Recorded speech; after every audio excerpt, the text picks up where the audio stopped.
Record to the cloud. So the plan for today is basically all we're going to do is go over the two homeworks. As I said, when there were a few fewer of you here, I have not actually sent back these homeworks yet because there were a few people who hadn't turned them in, and I didn't want the correct answers floating around until basically I wanted to give everyone as much time as possible to get them done. So basically 4 and 5 are now graded, and I will be sending them back as soon as class is done. I'm not going to leave the building until that's done. So you'll get yours back as long as you turn them in. If you don't hear back from me, email me and be like, hey, professor, I need my grades and my whatever for homework 4 and 5. And it's probably just that I forgot to email you back because there's a lot of you and I sometimes forget to include an email correctly. So that's the first thing. The second thing I want to talk about today is so we're just going to go over those homeworks. And the second thing we're going to do is talk about the midterm. And the third thing we're going to do is talk about logistics for this class going forward. What do people want to start with? We can talk about the logistics, we can talk about the midterm, or we can go over the homeworks. Anyone have any strong preferences? Logistics. Logistics. All right, we're going to start with logistics. Basically, we've been cleared to meet in person. We are now officially allowed to meet in person. I got the email today. What that means quite literally is, or what that means actually logistically, is we are not going to be meeting in person this week. We can start planning on meeting in person next week. We will meet in, I don't remember off the top of my head what the assigned room is, but we'll meet in whatever room we were assigned for at the start of the semester. So what that means practically is that there were a few people who were a bit nervous about coming in. So I am still going to do my absolute best to be recording these classes. I cannot promise that everything will be recorded as well. Like I can't promise I'm going to be able to stay in frame the entire time. And I can't promise that you're going to be able to hear everyone's in-class questions. I will do my best to repeat them. And I will do my best to look at the chat and all, but I will be basically teaching to an online screen and an in-person screen simultaneously. And so the online screen will probably not be as good as it otherwise would be. However, starting next Tuesday, 1 week warning, we will start being in person next Tuesday for those of you who can make it in. So again, yes, Tuesday. What's the date on Tuesday? Anyone know off the top of their head? Today's the 5th. The 12th. 12th. It's the 12th. 13th? 12th. 12th or 13th. I don't know how math works. Somebody who's smart and uses calendars and things. The 12th. It's the 12th. 12th. Okay, 12th. Tuesday the 12th at 7:30 p.m. in person. And I will email everyone out about this. So what room we're in, the time, all of that stuff. And again, if you are somebody who, because of logistics of the first half of our semester being online, you had to move work around, or you've got people at home whose health you're worried about and you cannot make it in, I'm gonna do everything in my power to be recording these classes still and still having the Zoom set up. It might be a little awkward. If after the first class or so, the live Zoom setup at the same time as teaching doesn't work, then I'll just record it and you can watch it asynchronously on YouTube. But you will be able to get all the material and still pass this class, even if you cannot make it in person. I would really like it in person. I will start taking attendance simply so I learn your names and faces. I'm very excited to learn what everyone's face that goes with their voice or their name looks like. But yes, starting next Tuesday, we will be to in person. And I will email out with the room number and all. I just don't remember off the top of my head. And I don't feel like just standing in front of a camera and looking for the syllabus. But it's whatever the originally assigned room was. So that's our first thing. That's logistics. Yay. Other logistics thing, you basically are clear of homeworks for a little while. Which basically means that this was our last weekly homework assignment for a bit. I think there's only one more official weekly homework assignment, and then there's 2 little things towards the end of the semester. But basically, we're going to transition much more into there will be a lot less of me writing things on the board and a lot more just lecture, talk, engagement, back and forth. There might be some, so starting next Tuesday, that's what we're doing. Now, this Thursday's class was supposed to be an in-person midterm, but of course we weren't in person, so the midterm becomes online.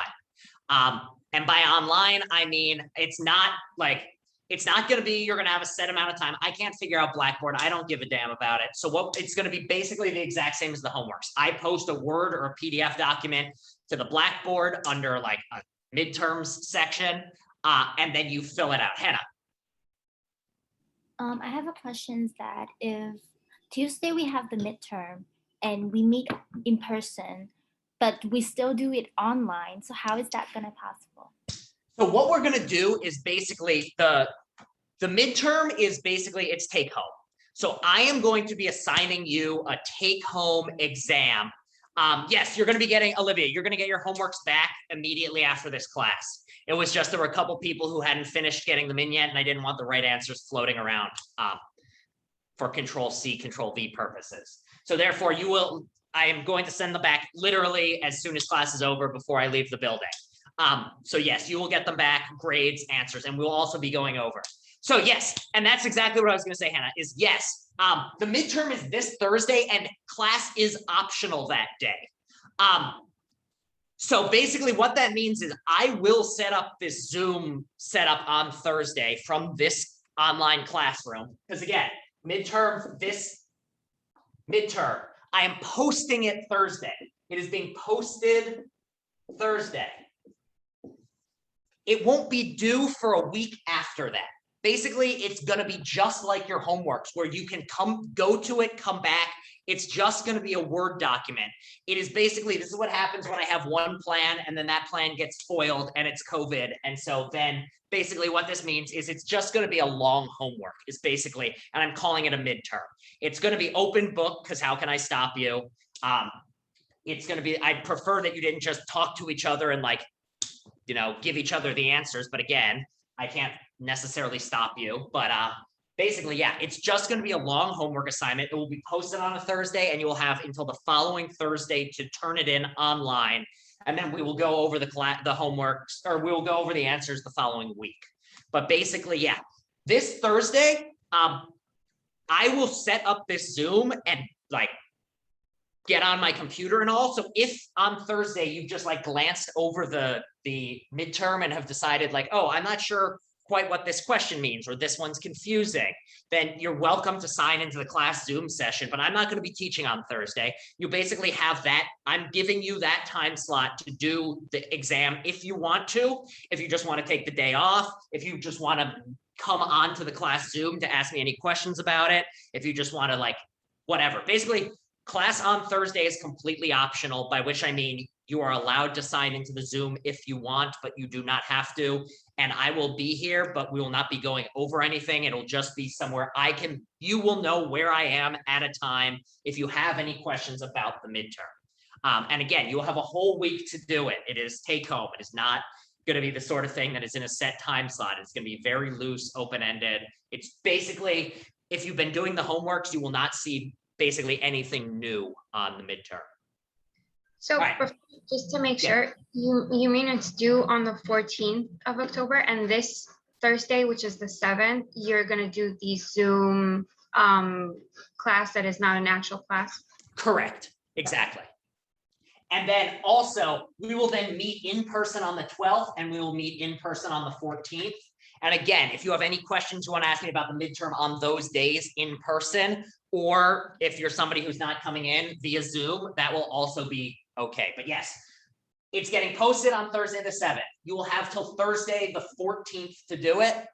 And at any point in that, you're also allowed to email me questions or anything during that time. It's just basically that during this is the slot that I will ensure to be there without anything else to worry about other than the midterm. Wait, just to be clear, we are handing back the midterm on the 14th? No, you will make sure that it's into me on the 14th. I will then take that weekend to grade it. And then the Tuesday after the 14th, which is whatever day that is. This would be a lot better if I had a calendar. I guess it'd be the 19th. That's when you get it back. Okay. But if anything, you should technically hand it in before the 12th, right? Before. No, because Tuesday, like you can still turn it in online. It's just going to be up on the Blackboard. I'm just Okay, giving you all a week in case something Alright. comes up. cool, thank you. Yeah. But yeah, those are the logistics on that front. Any last questions on this? And at some point, this class, we're going to talk about exactly what's going to be on the midterm and what the questions look like. But any last logistics questions? I'm going to leave up this little, oh, no, I shouldn't have erased that. What was it supposed to say? Arguments. All right. So any last questions, comments, concerns? But yeah, again, Hannah, in answer to your question, yes, stay at home to take the midterm. Do not come in on Thursday. You do not even have to come to the Zoom on Thursday. We start in person next Tuesday. All right. So, next thing, do you want to talk about what's going to be on the midterm, or do you want to go over the homeworks, which I, again, will be giving back to you as soon as class is over?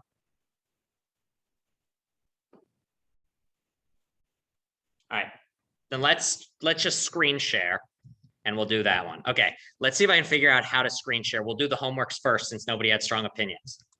All right, we're going to go over number 4, homework assignment 4 first.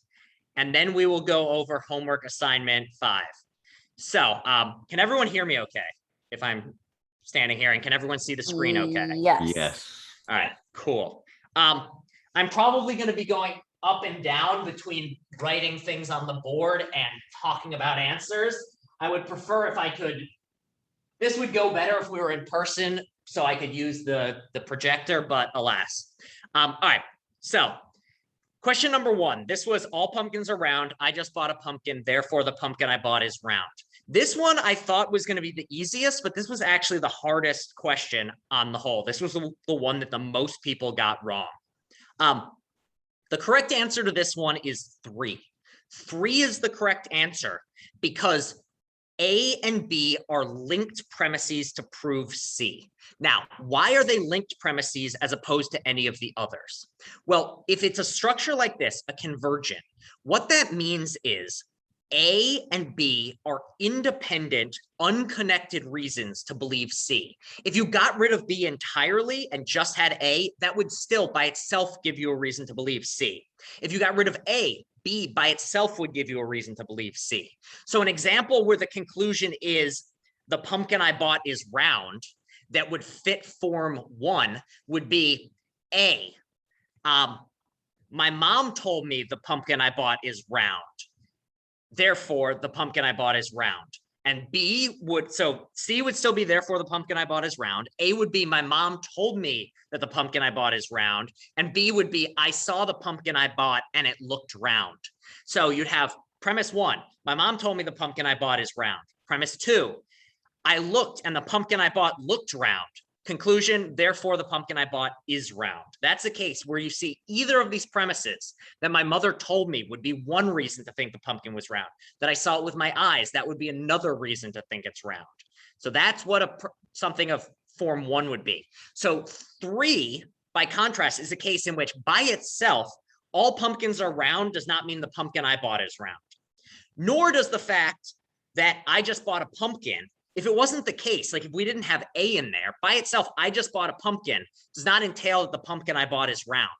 It's only the pumpkin I bought being round, or the pumpkin I being just bought by me, so I just bought a pumpkin, combined with all pumpkins are round together, make it the case that the pumpkin I bought is round. So that's why 3 is correct. 2, it's really hard for me to come up with an example of the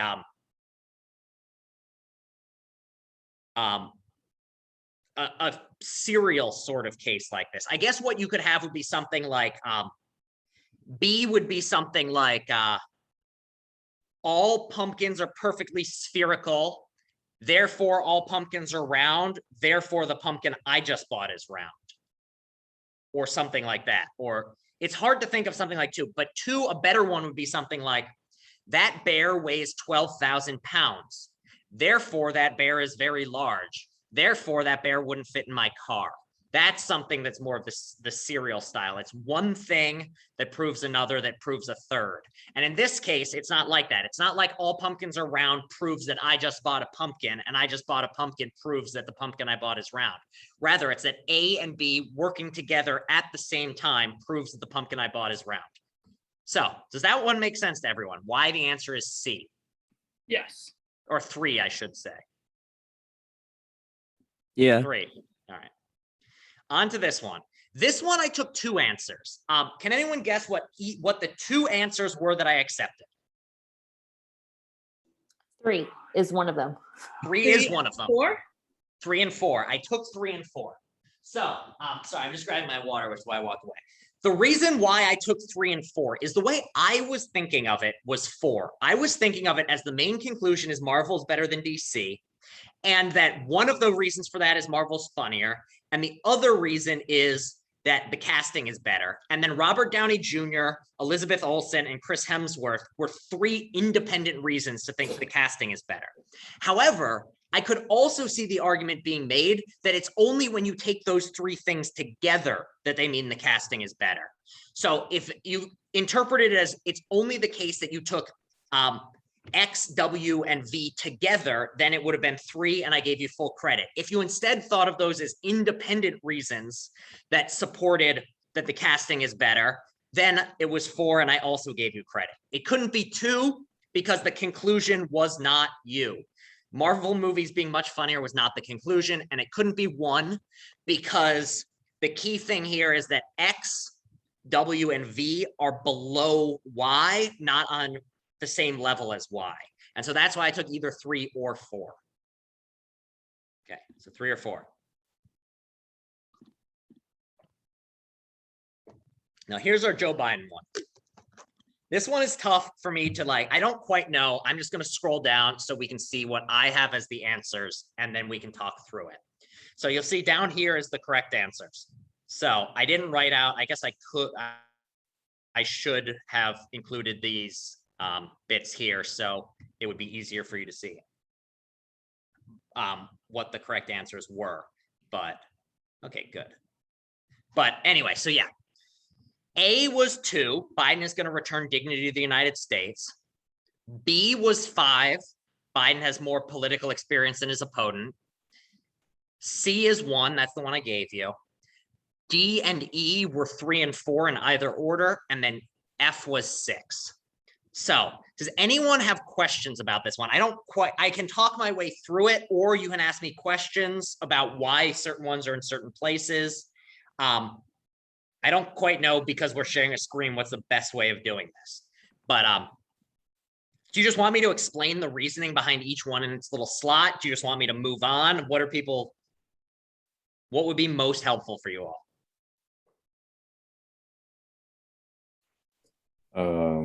Maybe explain from I guess explain each slot. Yeah. Okay. So I'll just work through and explain them. So with C being 1, that's the one I gave you. That's the main conclusion. Now, why is A number 2? Well, 2 is Biden is going to return dignity to the United States. And the way in which he's going to do that, you can look at this and you think, okay, this right here is a general reason to think that we should vote for Biden. And then what 3 and 4 are doing is they are giving evidence for that case. So he's going to honor our treaties. That's something that a dignified person would do. And he's going to provide aid to developing nations. That's something a dignified person is going to do. So you can just look at this and you see that 2, 3, and 4 are related together somehow. Also, looking at 5 and 6, you see these are somehow related. One is about a certain year he's been in Washington, and the other one is about political experience, again, having to do with the amount of time. So these are somewhat linked. So we've got a collection of 2, 3, and 4 linked together somehow, or related together somehow. And then we have 5 and 6 that are related together somehow, a grouping of 2. So because of this, we can know that 5 and 6 are going to have to go down here in the B and F section. Why? Because down here, the bottom half of this only has 2 things that are associated together. And up here has 3. And we've already said that 2, 3, 4 are all somewhat related. So we know that some combination of 2, 3, and 4 are going to go in A, D, and E. And then B and F are going to have to do with 5 and 6. So then it's just a matter of figuring out which one goes where. And to do that, looking at A is something that directly provides proof that you should vote for Biden. D and E instead provide proof for A. So in this case, Biden is going to provide to honor our treaties with our allies, and he's going to provide aid to developing nations. Those two are not related to each other. So they have to both be supporting something else. So because of that, D is number 3 or 4, E is the other one, which leaves 2 as A, because A is the one that is related to both of them and therefore can be supported by both of them. And then 5 is going to be the more general statement that has to do with why you should vote for Biden. And somebody having political experience is a good reason to vote for them, generally speaking. And then that somebody's been in Washington for however 30, 40, how many years is that? 48 years? Damn, that's a long time to be in Washington, D.C. Biden is an old man. Anyway, so therefore, 6 would be proof that he has a lot of political experience. So 6 would be proof of 5, which would then be proof of the conclusion. So again, the answer is 1 goes here at C, 2 goes here at B, or at A, 2 goes at A, 5 goes at B, 3 and 4 in either order, and then 6 here. Did that help at all with explaining it? Are there any questions on it? Yeah, that helped, absolutely. Thank you. Okay, good. For some reason I didn't put C in the I didn't put C. Wait, we're on number 3, right? Yeah, we're on number 3. Yeah, I'm I don't looking know at if I that. took off points for that, just because I gave C. Wait, So is A is 2, A is 2, correct. B is 6. B is 5. F is 6. Okay, and D and E are 3 and 4. D and E are 3 and 4. Yes. Okay, I must have missed that because I didn't see C when I was doing it for some reason. That's weird. Huh. All right. All right, on to number 4, scrolling down. Unless anyone else has any more questions on 3. I'm gonna go down to 4. This one here, this one was tricky for people. People generally, the key to recognizing this one was that you had to realize that what was at the top of the argument, just about everyone recognized where the conclusion was. And the key to doing this one really well is once you figured out the conclusion, working downwards, down your tree here. Because just looking at this, what this structure shows is that if we just ignore what the answers are and we just look at the structure, A and B together are linked premises that prove C. But B is itself the conclusion of linked premises D and E. And E is itself conclusion of the linked premises F and G. So what you can think of this as is really as 3 separate arguments. You can think of it as a linked argument here, then a separate linked argument here, and then a separate linked argument here that are just linked onto each other. So if you first realize what the overall conclusion is, then you can work backwards and recognize, all right, A and B have to be 2 things that together prove C. So A and B have to be the 2 things where if both are true, C is going to have to be true. So the first thing we do is find the conclusion. And what was the conclusion? Just about everyone recognized with the therefore there, the correct conclusion was 7. So 7 was C. And once you know 7 is C, you now know that to go in slots A and B, you need to look for 2 things that if you combine them together are guaranteed to make it the case that philosophy is a good thing to major in. And they're working together where neither one by themselves would mean it, but when you combine them together, they give you this conclusion. And if you actually look up here, the best way to do this is just look at what the other sentences say. And what you'll find is in number 6, if a major allows you to excel in your career, then it's a good thing to major in. A good thing to major in here in 6 is the same thing as a good thing to major in here in number 7. So that suggests that number 6 is somehow directly tied in with number 7. And not only that, if we know that number 7 is the conclusion, then number 6 has to be one of the 2 linked premises that works towards number 7.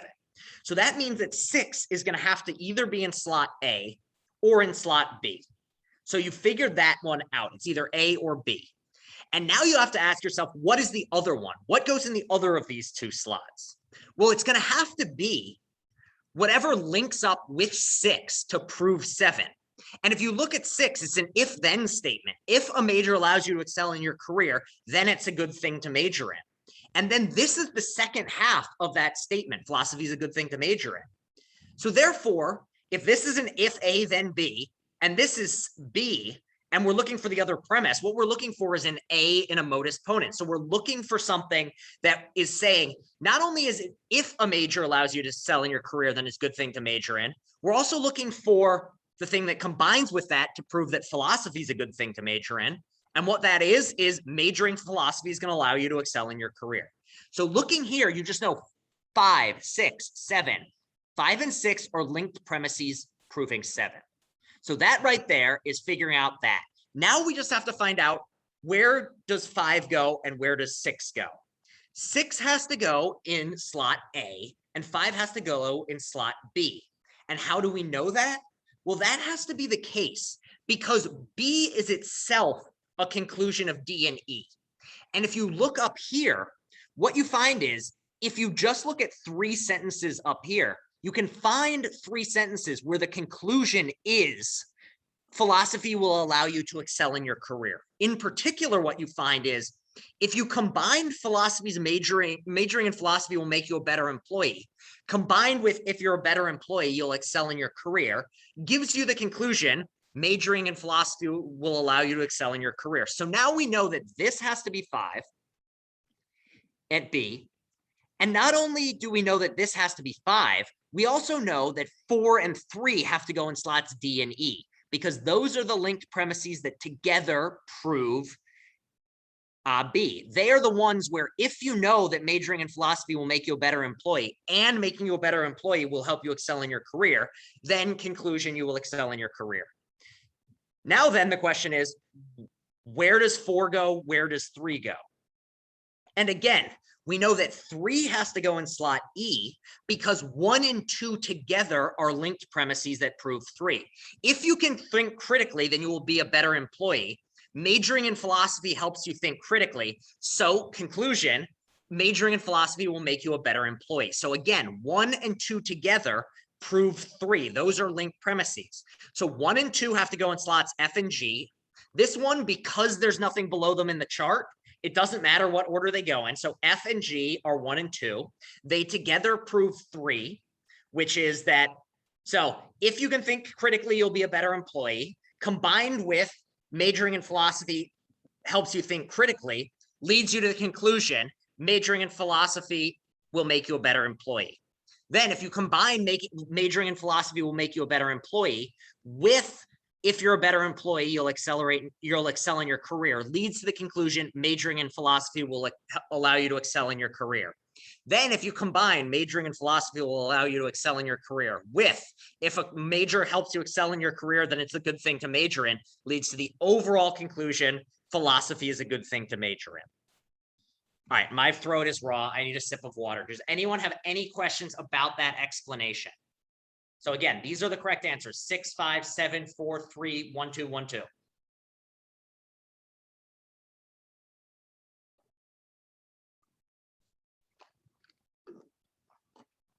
And again, this is being recorded. So if after you get it back, you want to go and check this again, feel free to do so. All right, any last questions on that one before I move on?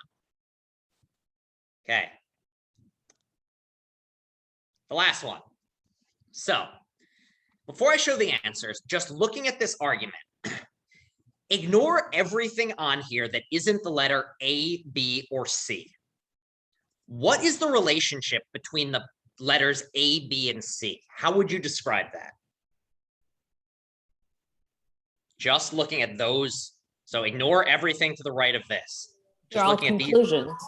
so so in a certain sense, A, B, and C are all going to be conclusions of something else. So we know that in no case are these things at the bottom of the line that nothing else is working towards. But you know that because if you consider everything in the grand scheme of things. But if you just look at A, B, and C, what does it look like? I'll give you a clue. What does it look like? Convergent argument, right? Yeah, it's just a convergent argument, just looking at A, B, and C together. So therefore, what you know is, based on this drawing, you're going to have 5 premises, A, D, E, J, and K, all of which are going to be on one topic, and then a separate collection of 5 premises that are going to be a separate reason for your main conclusion. So just looking at the chart, you know that. Not only that, just looking at what's the relationship between B, F, G, H, and I? Also convergent? No. Another convergent, yeah. So not only that, you also know that F, G, H, and I are going to be 4 premises that give each one of which gives an independent reason to think B. So what we're looking for is you go back up to the passage and you look for a collection of 5 sentences where one of them is a general conclusion and the other 4 are reasons to think that conclusion is true. And then that conclusion, the B letter, is going to be one of the 2 main reasons to believe your overall conclusion is true. So given this general structure of the entire, I think it's 11 sentences because I mislabeled, what is the overall conclusion? What goes in C? Most people got this right. Of what is the conclusion of this overall passage? What is the main thing that somebody who said all 11 of these sentences? 1. 1, yeah. 1 is the conclusion. So C is 1. And then what are the 2 main reasons to think that New York is the best city in the world? What are the major things said throughout this passage that would lead to the conclusion that New York is the best? These are going to be general statements. When you're defining the best city, what are you looking for? The food and its culture, no? Yep, that's exactly it. So you're looking at best food and best culture. And so those are going to go in slots A and B. So we know now that it's going to be number 1 is going to be in C, and then 2 is either going to be in slot A or B. And then where's the culture one? 8 is going to be in the other of those. So now we have to figure out which one goes in A and which one goes in B. And now, as we said, the easier way of doing this, look for B. B is going to be one in which there are 4 independent premises working towards that conclusion. So if that's the case, which of either New York has the best food are there 4 independent reasons pointing towards? Is it New York has the best food, has 4 unrelated reasons supporting it? Or is that New York has the best culture that has 4 unrelated reasons supporting it? 4 convergent premises, where each one of which by itself gives you some reason.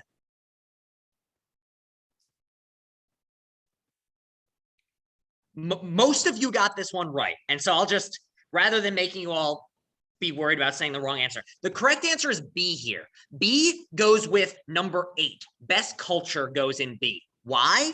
Because 9, 10, 11, and 12 are each independent supporting reasons for New York having the best culture. Having the most sports teams supports that it has the best culture. Has the most museums supports that it has the best culture. Has Broadway shows and concerts supports best culture. New York has a lot of street fairs, best culture. So what we have here is number 8 is B, and then 9, 10, 11, and 12 are F, G, H, and I in any order. So that knocks off that bottom half of it. So all that's left to be found then is, and as soon as we know B is 8, then we know A is 2. And once we know A is 2, what's left is the final 4 premises here. We have 2 convergent premises, D and E, that support A. So what we're looking for is 2 things that prove that New York has the best food. And these 2 things are unrelated to each other. And Perfect. one of the things that New York has the best food is, well, one of the reasons that it has the best food is that it has a large variety of food.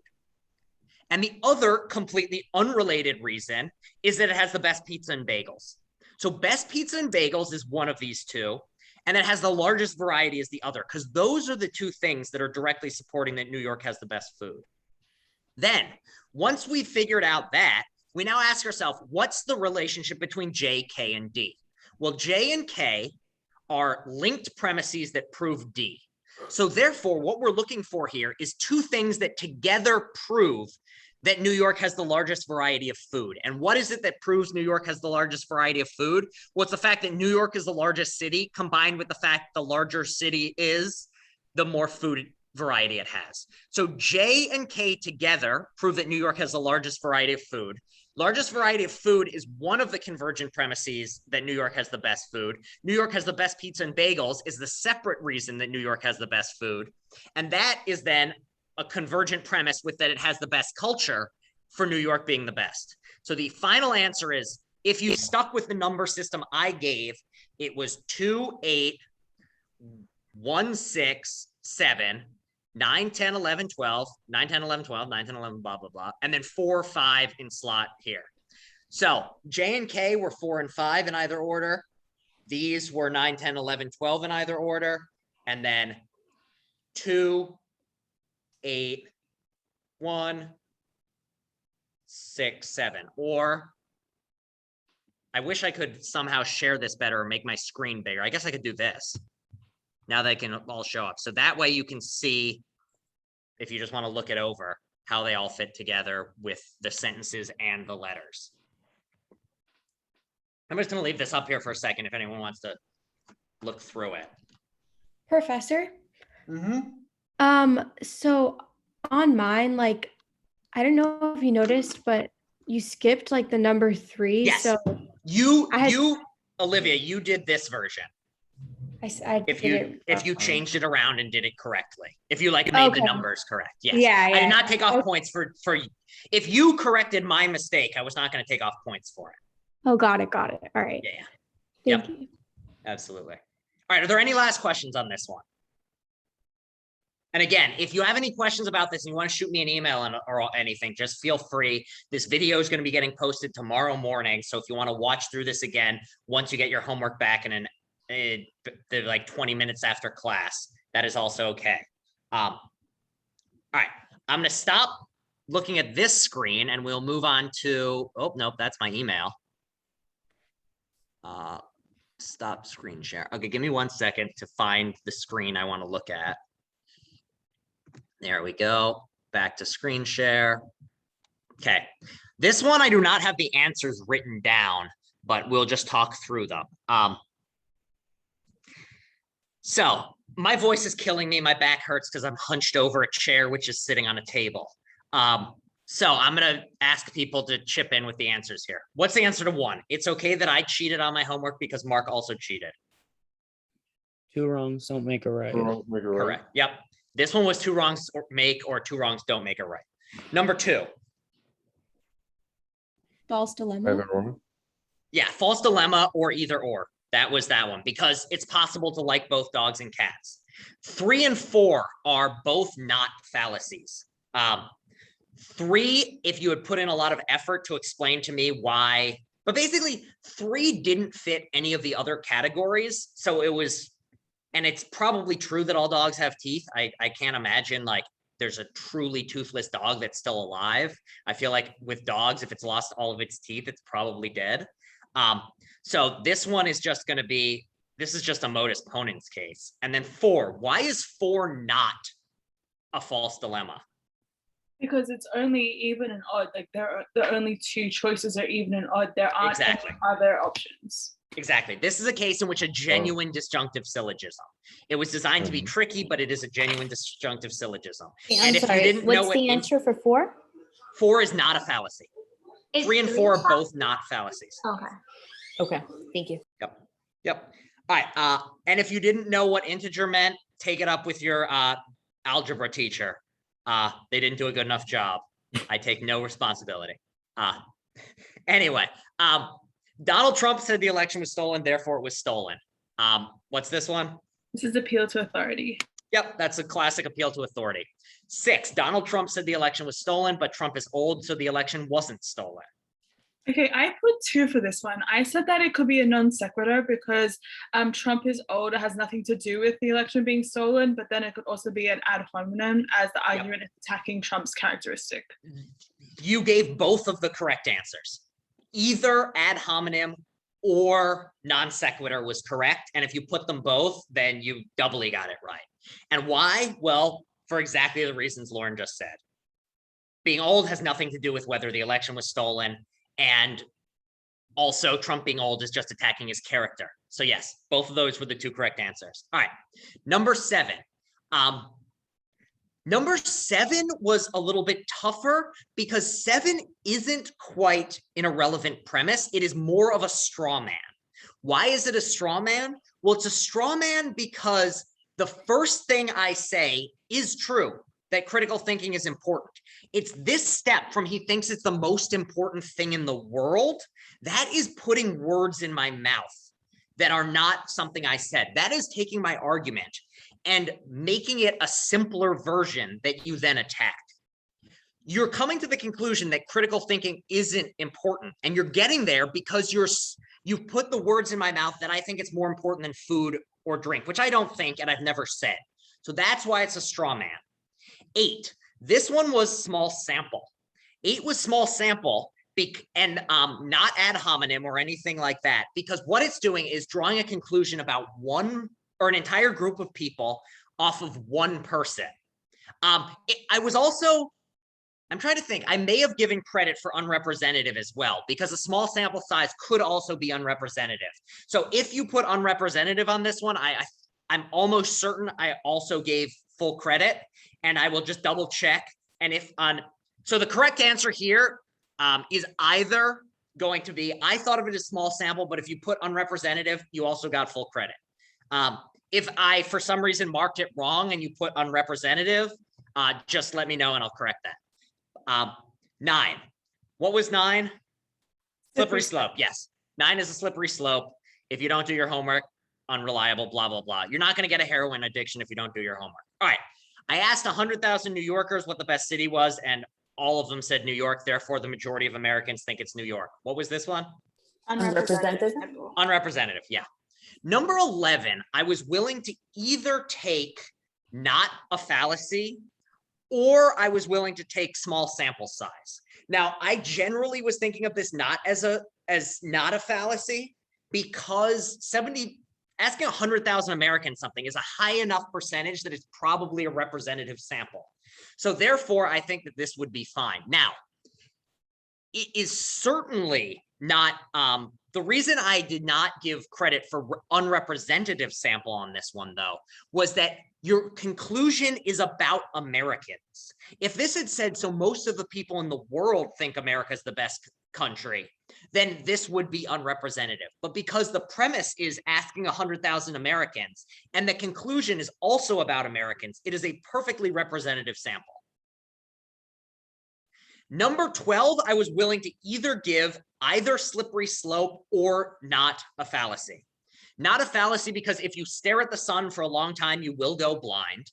But also you might claim that this statement of looking at the sun and jumping to you'll go blind is catastrophizing, and that's a slippery slope right there, because I'm just jumping from one thing to the other. I had been thinking of it as staring at the sun, but it's not a stare. If you took this look as just a glance, then it's not a then it would be a slippery slope. Now, appeal to ignorance.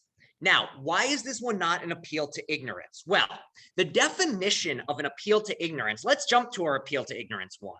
Our appeal to ignorance one is number 18. Number 18 is, I don't know that my next door neighbor isn't a member of a gang, so therefore they are a member of a gang and I should call the police.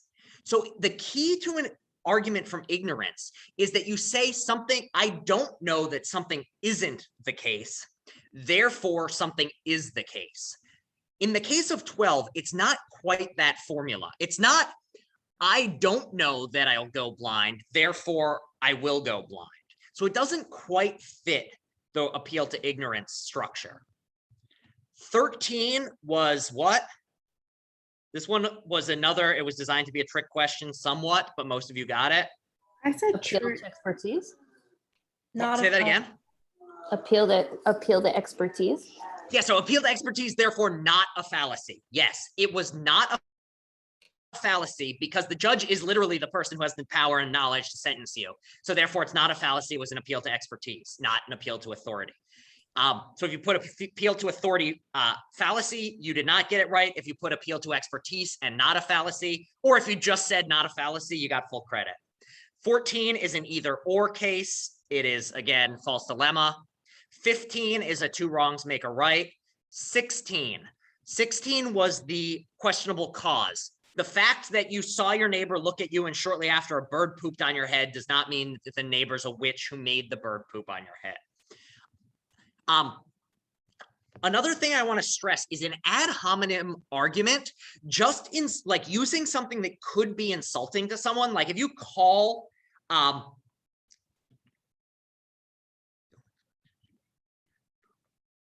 so it's not an irrelevant premise because let me double check and make sure it's not an irrelevant premise. So the conclusion is my neighbor's a witch. You know what? I think you may have, by thinking about this more, I might have to give full credit on it being an irrelevant premise. Just because I think you could make the argument that she looking at me and the bird pooping on their head, because it's the case that it's a questionable cause, is also an irrelevant premise. So if you put irrelevant premise on this one, I'm going to go back through afterwards and adjust these. So it might take me a few more minutes to make sure that I have all the grades in the book. But yeah, I'm going to go back through, and yes, Sakshi, you're going to get full credit for 16 could also be a relevant premise. All right. 17 was also a relevant premise. This has nothing to do with cookouts. 18 was appeal to ignorance. 19 was another appeal to expertise, i.e. not a fallacy. And 20, as much as our mother wanted us to eat our peas, is a non sequitur. As much as it would only be a non sequitur if there was some way you could get your peas to the starving children, but you can't. So therefore, it's a non sequitur. All right. Sorry, Professor. I'm going to stop. Number Say that 17. again. Number 17, I put non sequitur. That's Is correct. that- Sorry. Yeah, Oh, great, awesome. irrelevant premise or non sequitur. Great, thanks. I'm not sure, because there are starving children in Africa. I'm not sure if this one you can questionable cause, because you're not drawing a conclusion about one thing causing the other. If you said there are starving children in Africa, if you said there are children starved, I ate some peas and there are children starving in Africa, therefore my eating my peas caused the children to starve in Africa. Or I didn't eat my peas and there are children starving in Africa, therefore it's a case in which you're causing the children to starve in Africa. That would have been questionable cause. And it's not quite an appeal to ignorance, because it's not going to appeal to ignorance because it's not a case in which your mother is coming to the king. So you have to remember, with an appeal to ignorance, it's not the same as not knowing whether the premise is true. The key with an appeal to ignorance is you say, I don't know, it isn't true, therefore it must be true. So an appeal to ignorance in this case would be something like, I don't know that you eating your peas. I don't know that it's the case that eating your peas is causing the children in Africa to starve. Therefore, I don't know that not eating your peas is causing the children to starve in Africa. So therefore, you not eating your peas is causing the children in Africa to starve. So the key with an appeal to ignorance is that you're saying something is the case because you don't know it's not the case. And in this case, while a fallacy, it's not quite that type. All right, I'm going to stop the share, and now we can talk about what's on the midterm. Wait, so 20 can't be it's not a straw man fallacy? It's not quite a straw man either, because you're not taking something I said and messing with it. Like, it would be a straw man if you said something like, I thought the answers were the only examples given. Well, the only, let me share again. Yeah, just because if it's first tell me if it's a fallacy, then if it is a fallacy, say which it is. So this was the key, say whether or not it's a fallacy. And if it was not a fallacy, then none of these answers will apply. So. Can I just ask, the number 3, the one of all dogs have teeth? Yes. I know you said that it probably doesn't apply to any of the options. Yeah. Which one did you put? What did I put? I put a false dilemma because I thought we had to select an option. No. Oh, it's, if you think it is a fallacy, then it would be, but it wasn't a fallacy. So that's the key, is once you say it's not a fallacy, none of them apply. Okay. All right. I'm not sharing anymore, right? You can now see the board. Yeah, And me. yeah, we see the board. My lists. All right, so I'm just gonna put up exactly what's this midterm's gonna look like. So there's basically gonna be 6 sections on it. And you are free, again, this recording will be up online, so feel free to pause it, or if you want to screenshot this or take a picture on your phone or whatnot. But let me see. I guess it's gonna be four. Well, actually, the questions are so many different types. I'll just say exactly what they are. So the first one is basically going to be like homework 2. Homework 2 was you're given strings of sentences. You have to tell me if it's an argument or not. And if it's an argument, just tell me what the premises and the conclusion are. There's just 4 of them, 5 points each. And again, if you did homework number 2 and you did all right with it, it's going to be the exact same thing. So if you want to know what these questions are going to look like, look at homework 2. It's going to be the exact same formula. This is the only one that's going to be at all different from anything you've seen on the homework, but it's going to be related. And in particular, I'm going to ask you to define a term, and I'll give you a clue. This term is either going to be inductive validity, i.e. an inductively valid argument, or it's going to be deductive validity, i.e. a deductive valid argument, or it's going to be soundness. And I'm going to ask you to give me a definition of it and then come up with an example of a short argument that is that term. So if I ask you for a sound argument, give me an example of a sound argument. If I ask you for an example of a deductively valid argument, give me an example of a deductively valid argument. That's going to be those. Again, 2 questions, 5 points each, 10 total points. We're up to 30 total.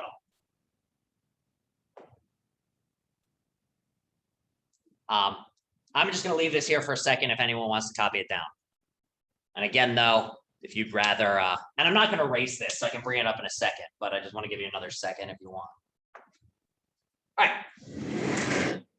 The next sections are section C, another section with, homework 4 was the toughest for a lot of people. Homework 4 is definitely the toughest one for me to grade as well. It's definitely the one and the toughest one to design. So if you had the toughest time on homework 4, like that's totally understandable. All right. Section C, 4 questions, and this is going to be like homework. Let me see, which one was this? This is going to be an easier version of homework 3. Homework, I'm going to give you an argument. So at the start, it's going to be an argument, and it's going to be written out as premise 1, premise 2, premise 3, premise 4, conclusion. I'm going to ask you, is this inductive or deductive? And then I'm going to ask you, is this valid and is this sound? And they won't be especially difficult. Most of them will just have like a couple premises. And basically, I just want to know, is this a valid argument? Is this a sound argument? And is this argument inductive or deductive? That's all that one will be. The same as homework number 3. Then we're going to have a couple like homework 4. There's going to be 3 questions that were like questions 1 and 2, where I give you an argument and I give you like 3 to 6 possible little drawings. And I ask you which drawing goes with this argument. Is this correct? Or is this correct, etc.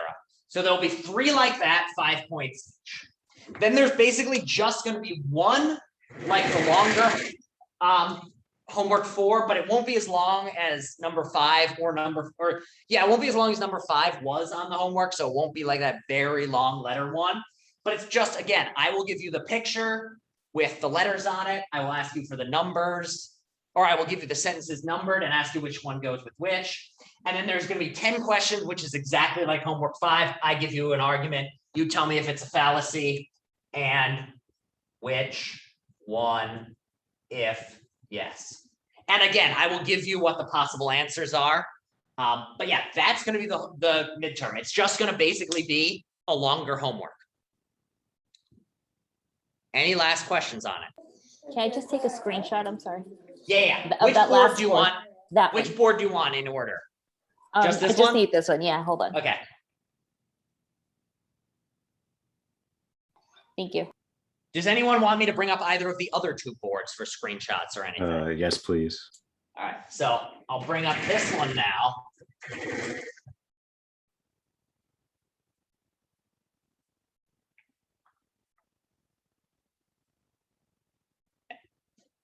Everyone good with that one? Should I bring up the first one? Yeah, I'm good. Okay. Bring up the first one then. All right, there we go. That's the first one. So how many total questions is that? 6 plus 10 plus 1. That's 17 plus, it's like 25 questions total. Don't, seriously, if at any point, I mean, if you've done the homeworks, you're not going to see anything new. This is open book, and I am going to be around, and you're welcome to email me questions, comments, concerns. What I won't do is I can't look over your exam before you turn it in to make sure you haven't done anything wrong. I feel like that might be a bit too far, but if you have any questions you want to email me about. But seriously, if there's anything at any point you want to email me about, I will be happy to talk to you about, even as much as like you have questions about a particular question, I will go over it. And again, it is not timed. If you want to start on Thursday and then take 3 days off, that's fine. It should not be it. And it's just, again, going to be a Word document posted to the Blackboard. Any other questions, comments, concerns on the midterm? I've now said everything I want to say for today. So I'm going to stop the recording and then stick around if anyone has any questions, comments, concerns. And then as soon as we're done, I will finish grading the homeworks, double check, make sure that I gave everyone the correct answers on things, and then call it a night.